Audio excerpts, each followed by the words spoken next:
বাবান, কি করছিস তুই? একবার বাগানে যা তো বোনকে নিয়ে, কটা কলা পাতা পেড়ে নিয়ে আয়। গাছে শুয়োপোকা আছে, দেখে কাটবি। এই নে ধর।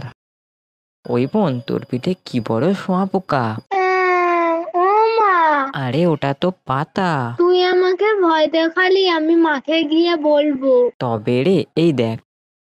ও মা, এত কিছু রান্না হবে? হ্যাঁ রে।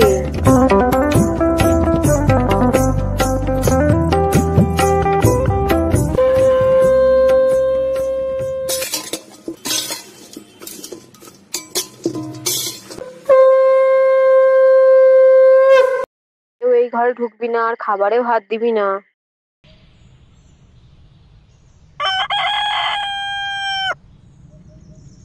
ওমা, আমি টুকাইকে নেমন্তন্ন করেছি। আচ্ছা ঠিক আছে, এদিকে আয়, বিড়ালটাকে তাড়া, নয়তো মাছ নিয়ে চলে যাবে এক্ষুনি।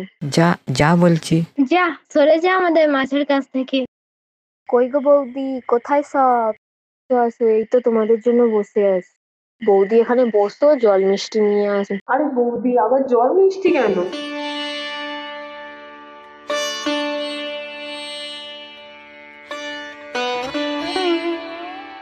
এই নাও কাকিমা। এই নাও কাকিমা। দেখেছিস বাবাই কত মায়ের কথা শোনে।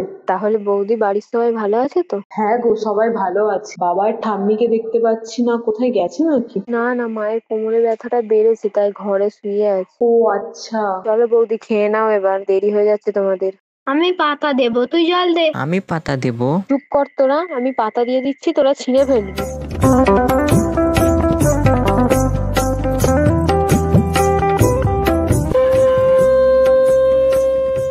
আর একটা মাছ দে। না না, এইটাই বেশি হয়ে গেছে, একটা ছোট দেখে দিচ্ছি। আরে বৌদি, থাক না। তো এই ছিল আজকের ভিডিও। দাঁড়াও দাঁড়াও, লাইক সাবস্ক্রাইবটা করে যাও। সবাইকে রান্না পুজোর শুভেচ্ছা।